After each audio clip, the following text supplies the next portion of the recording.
జై శ్రీమన్నారాయణ. మన బాలాజీ ప్రేక్షకులందరికీ నమస్కారం. శ్రీరామదూత శిరసా నమామి. న్యూమరాలజీ మీ అందరికీ తెలుసు, నేను న్యూమరాలజీ చూస్తానని. ఆస్ట్రాలజీ, తర్వాత వాస్తు, తర్వాత ముహూర్తాలు, ప్రతిదీ కూడా నేను ఈ రకంగా చూసి చెప్తానని తెలుసు. అలాగే మీకు ఇందులో ఫస్ట్ తారీఖుల గురించి, అమావాస్యల గురించి, వీటి గురించి కూడా నేను చెప్తూ వెళ్తున్నాను. అయితే న్యూమరాలజీలో ఈ మధ్యకాలంలో అంటే ఒక రకంగా చెప్పాలంటే గత ఇంచుమించుగా 2 సంవత్సరాలుగా బాగా ఎక్కువగా వినిపించేది ఏంటి అని అంటే, న్యూమరాలజీలో కొన్ని డేట్ల వలన, డేట్లో పుట్టిన వాళ్ళు ఎలా ఉంటారని, కొన్ని డేట్లలో పుట్టిన వాళ్ళకి ఈ నష్టాలు జరుగుతాయి అని, ఇన్ని కోట్లు లాభం వస్తుందని ఇలాగా చెబుతున్నారు. దాని గురించి అడుగుతున్నారు. ఎప్పుడు చేద్దాం అనుకుంటానే నాకు ఇది అయిపోతుంది.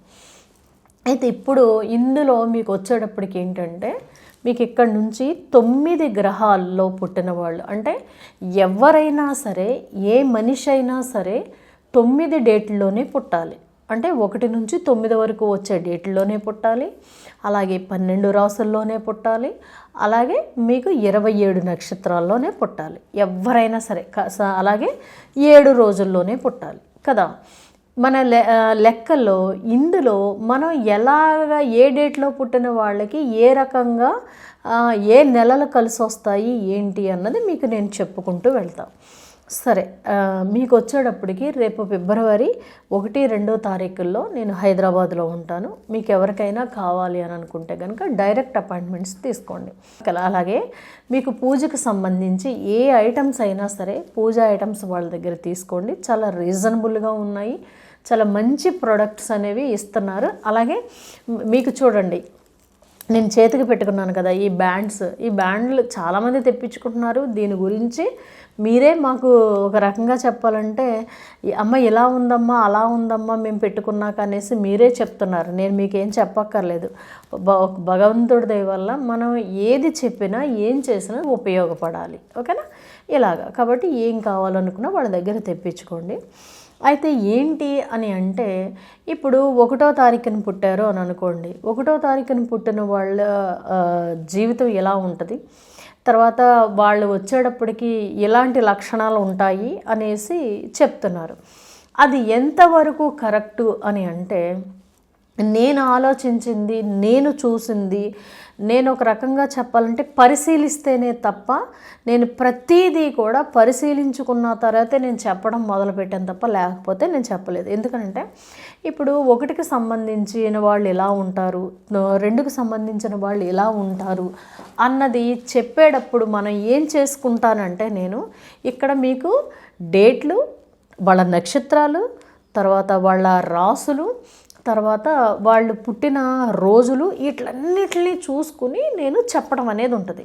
అంతేగాని ఒక డేట్లో పుట్టారు వీళ్ళు ఎలా ఉంటారు, ఒక డేట్లో పుట్టారు ఇలా ఉంటారు అనేసి చెప్పడం అనేది ఉండదు.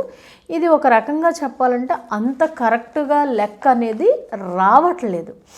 కానీ మీకు ఇందులో కొన్ని ఉంటాయండి. భగవంతుణ్ణి పట్టుకుంటే కొన్ని దోషాలు పోతాయి, కొన్ని అదృష్టాలు వస్తాయి.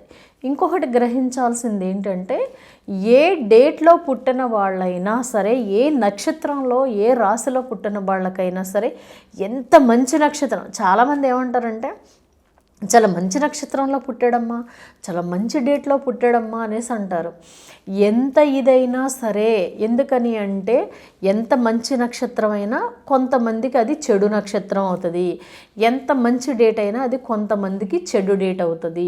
ఇలా ఉంటాయి అన్నమాట. ఇది పరిశీలించడం అనేది మానేశారు. అలాగే మీకు చూడండి, విషమైనా కొన్నిట్లకి పనిచేస్తుంది కదా. హెల్త్ విషయంలో మీకు తెలుసున్నదే కదా. కొన్ని విరుగుడికి విషాన్నే ఎక్కిస్తారు కదా. ఇదంతా మనకు తెలిసిన విషయం. అలాగే వీటిలో కూడా ఉంటుంది.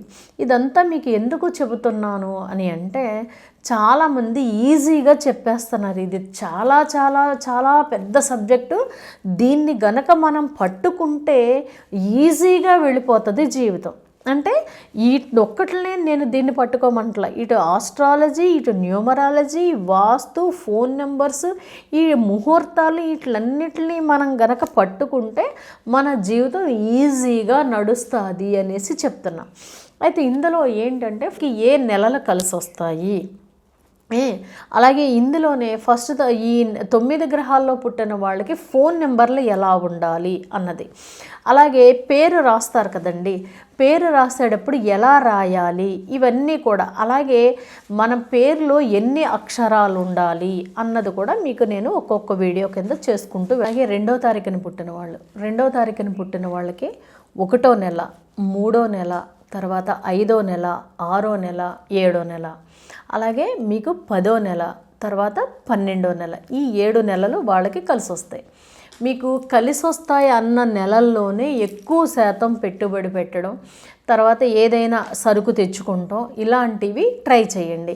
అంతేగాని కలిసి రాని నెలలు అనుకున్న దాంట్లో మీకు ఏంటి అని అంటే, అందులోని ఈ కలిసి వస్తాయి అన్న నెలల్లో కూడా మీకు నప్పిన కొత్తగా ఏదైనా వ్యాపారం స్టార్ట్ చేయాలి అని అనుకున్నప్పుడు కూడా మీకు ఇందులో ఏం చేయాలి అని అంటే, మీకు ముహూర్తాలు, మీ డేట్ ఆఫ్ బర్త్కి తగ్గట్టుగా ముహూర్తాలు, తర్వాత దిశ, తర్వాత మీకు ఫోన్ నెంబరు, ఇలాగ వీటిలన్నిటిని చూసుకుని ముహూర్తంతో పాటు మీకు నప్పిన దిశలో, మీకు నప్పిన డేట్లో కనుక స్టార్ట్ చేసినట్టయితే అప్పుడు మీరు అందులో విజయాన్ని సాధిస్తారు.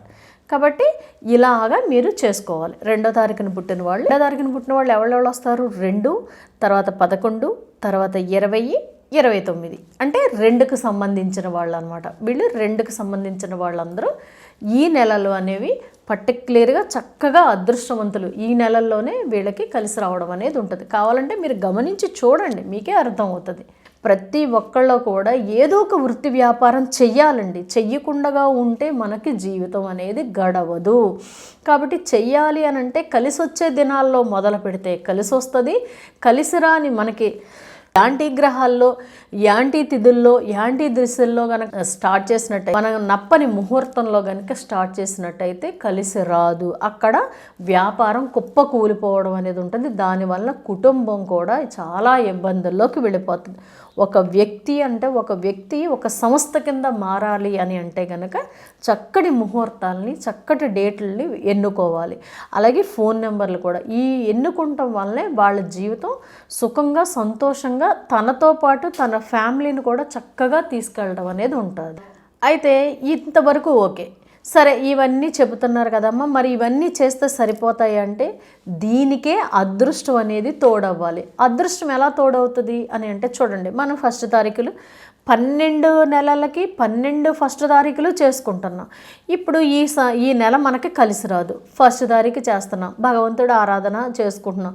అప్పుడు భగవంతుడు ఏం చేస్తాడు, ఓహో వీడికి ఇంత నష్టాన్ని ఇవ్వాలి కాదు, కాబట్టి వీడు నన్ను ఆరాధించాడు, అమ్మని ఆరాధించాడు, కాబట్టి వీడికి ఇంత నష్టంతో తీసేద్దాం అనేసి భగవంతుడు ఇక్కడ మనకి అదృష్టాన్ని ప్రసాదిస్తాడు. అలాగే మనకి ఈ రకంగా మనం చేసుకుంటూ మనకి కలిసి వచ్చిన దాంట్లోంచి కొద్దో గొప్ప ఎవరికొకళ్ళకి సాయం చేయాలి. అంటే భగవంతుడు ఆరాధన చేసుకుంటూ గోసేవ లేని వాళ్ళకి, తర్వాత ఎవరికొకళ్ళకి, పక్షులకి, వాళ్ళకి మనం గృహస్థుల కింద ఉన్నాం కాబట్టి గురువుల్ని ఆరాధించాలి. అంటే గురువులకి ఎంతో కొంత, పీఠాలకి వాటికి ఎంతో కొంత ఇవ్వడం, తర్వాత గో సంరక్షణలకి ఇవ్వడం, తర్వాత ఎవరైనా లేని వాళ్ళకి ఎంతో కొంత సాయం చేయడం, ఇలాగ అన్నదానానికి కట్టడం, ఇలా చేయడం వల్ల మనకేమవుతుంది అంటే మనం చేసే వృత్తి వ్యాపారాల్లో ఏమాత్రం లోటుపాట్లు ఉన్నా, ఏమాత్రం ఎక్కడైనా ఇబ్బందులు ఉన్నా వాటిని భగవంతుడు తప్పించి బ్యాలెన్స్ చేసి, వీడి మనసు ఇలా ఉంది కదా, వీడికి నేను ఇవ్వాలి, ఇస్తేనే కదా వీడు అందరికీ పెడుతున్నాడు అనేసి భగవంతుడు మనకి ఇవ్వడం అనేది స్టార్ట్ చేస్తాడు. ఇది ప్రతి ఒక్కళ్ళు తెలుసుకుంటారని. ఎందుకనంటే ఈ మధ్యకాలంలో చాలామంది చెప్తున్నారు ఈ నెంబర్లు ఎలాగా అనేసి. అంటే కొంతమంది మోసపోతున్నారు కాబట్టి నేను చెప్పుకుంటూ వస్తున్నాను. మీరు చూడండి, మీరు గమనించండి, మీకే అర్థమవుతుంది. కాబట్టి ప్రతి ఒక్కళ్ళు కూడా సంతోషంగా ఉండాలని మనస్ఫూర్తిగా కోరుకుంటున్నా. జై శ్రీమన్నారాయణ.